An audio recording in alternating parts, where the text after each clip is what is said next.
A silent sentinel is what they call this relic. Crowsnest Pass was once littered with tipples. These complexes were at every mine site, washing and sorting coal as it was tipped from mine carts. Most of the tipples and even the tracks for the carts were recycled as mining companies waxed and waned and resources were needed elsewhere. But the Mohawk Tipple, built in 1928, is made of concrete, brick, and tile. It actually replaced an older site, then owned by the Maple Leaf Coal Company, that closed in 1915 because of the war.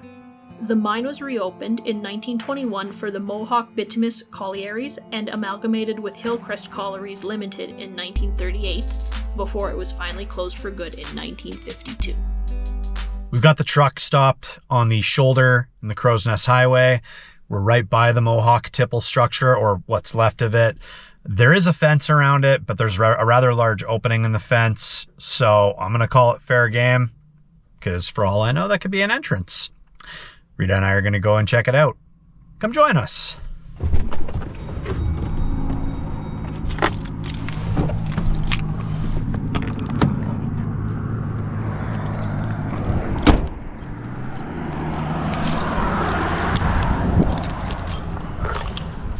So yeah, the fence collapsed at some point. I don't think that fence, like I used to come out here for work. I don't think this fence has been fixed in years. It's been peeled back, not just collapsed, but opened like a can opener. Yeah, I wouldn't be surprised if some people just coming on the land decided to do that, took certain liberties.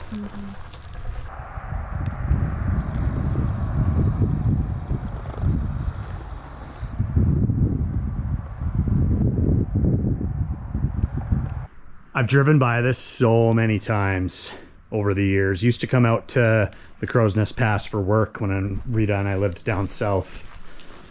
And I've never been up close to this place before. Wow. So definitely a watch your step and hashtag don't drop the GoPro moment, as there are openings that you could literally step into and fall into. I really like the free candy spray paint above the doorway. Let me get closer.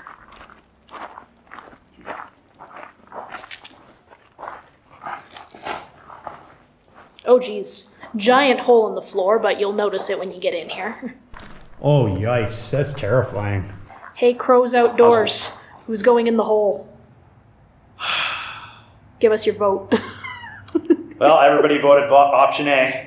YOLO! No. I was kidding. This is fascinating. I know they said it was damaged by fire, and you and I have our opinions on graffiti, but this is kind of pretty. You know, it really is, actually. I mean, there's taggers, obviously, but there's graffiti artists who came in here as well.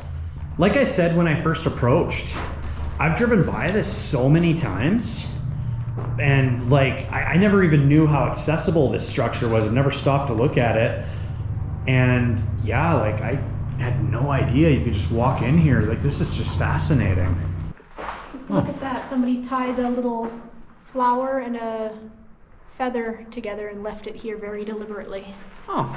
Oh, wow. Oh my gosh. Look at that view. Not gonna lie, I'm kind of nervous even just being in here. I know, like, I don't know. Jeez. Yeah. There's a hole up in the ceiling there. I imagine that was probably for like ventilation for like a smokestack or something. We were just over there. We've got this room here. I proceed with extreme caution. The nice thing is that due to the fire that destroyed this place, all that's left is concrete and steel. I'm not going to step on any steel, but if it's concrete, I'll step on it. Yeah, for sure. And that's it. Oh, that's actually nice. Not all those who wander are lost. I loves me a Lord of the Rings nerd. I can relate to that. We can relate to that. Wow. I wouldn't be surprised if you get people squatting in here. Unfortunately, yeah. Okay. Floor still stable? I hope so. If I end up on the bottom floor, I'll let you know. Yeah, you let me know, sure. Yeah, it'd be, ow, I'm okay, I think. Look at this. Wow. Big metal slab here that's almost like a slide. That would have been part of the sorting process because they sorted coal Yeah. by size. Well, I remember when we did the Bellevue mine tour, they talked about that too. They did, yes. The sorting process. The temptation to slide down that, if I had no regard for my safety, is there. I'm not doing it though. I feel nervous even standing, 3 feet away from this. Yeah, this is cool. This must have been, do you think this was like an old oven here? Perhaps. I'm not super familiar with the processes of what goes on in a tipple. Yeah. And then over here,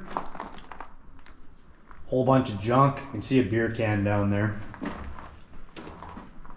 And then just opens up to the outside. Hey, Dustin. Yeah? You haven't been dive bombed by a pigeon in a while. Why? Just thinking, this would be an ideal place to be dive bombed by a pigeon. It would. They have lots of diving room. I see some twigs on there that might be a nest I'm not at the right angle to see. Pigeons are slacking off in this part of Alberta. Over by the House of Horror slide, we've got another slide here. I imagine this was probably where they would dump rocks, which would come down, and then they would sort out the good stuff, the coal. At least I'm assuming as such. Hey, Dustin, come look at this. Rita's calling me. I don't know if it was always a half pipe or if it was cut open later, but yeah. That's almost like something out of like Futurama or something, like a teleport, like one of those like pods that they suck you through, and it's like city transit, but it's just like a tube that literally transports you to places. Or like one of those tubes they use to like send like packages. I don't want to know how many spiders are up there in the dark. I ain't doing that. And as we come back to the area where we entered, you can see there's still some pieces of glass intact in the windows there. I just noticed that coming back up. Just a little bit. Like when we parked to come over to this, I expected it was just going to be like walk around part of the exterior, get a bit of video, and then leave. This definitely exceeded my expectations.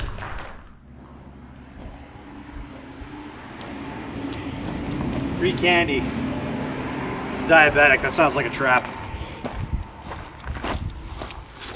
So over here you can see a path where people went onto the roof of whatever this part of the structure was. Oof. But despite the concrete build, there's holes in it. I'm not stepping on that. That looks paper thin too at some parts. There's no way I'm even going near that. No. And going around the pillars here. Wow. So now we're on the outside of the blown out brick walls. Incredible. Like I said, I've driven by this so many times over the years. I just had no idea how amazing this was up close. What a privilege. And we got a whole section of concrete over here. This was probably like an old support or some wood. And this is just a small part of the original tipple too, because a lot of it was lost in the fire. I'm not an expert, but I do know tipples are quite humongous production plants. So it might have even had more buildings here. Yeah. Where you see this rubble. If you stood at the edge of the hill, you can see the tracks going by underneath. Mm-hmm. They probably collected the graded coal and sent it away. Yeah. Well, there's some steps going down this way. Mm-hmm. Oh, wow. Okay, I don't know if I wanna. Yeah, that's a little sketch. That gives me the heebie-jeebies again. Well, yeah, if you rolled your ankle, you'd be going for a bit of a tumble. You can tell some acrobatic and reckless youth have hopped in there, do their graffiti, and jump back out. Oh, if I was a kid with my buddies, we would have been through every inch of this with zero regard for safety. What do? Bring a ladder so you can reach the taller bits, or do you? No, just climb on top of stuff, turn it into a jungle gym. You know, back when we were young and almost invincible. I would love to go down further, but there's no telling how secure the ground is here. if one folded ankle, one misstep, and you could end up going for quite a tumble. So I think that's going to be it for the Mohawk Tipple. Such a privilege to come and see this. Hope you all enjoyed this. If you're new to our channel, welcome. Definitely like, comment, subscribe. We'd love to have you along for more of our adventures. And we will see you in our next video as we continue our series on the Crowsnest Pass. Stay classy, my friends.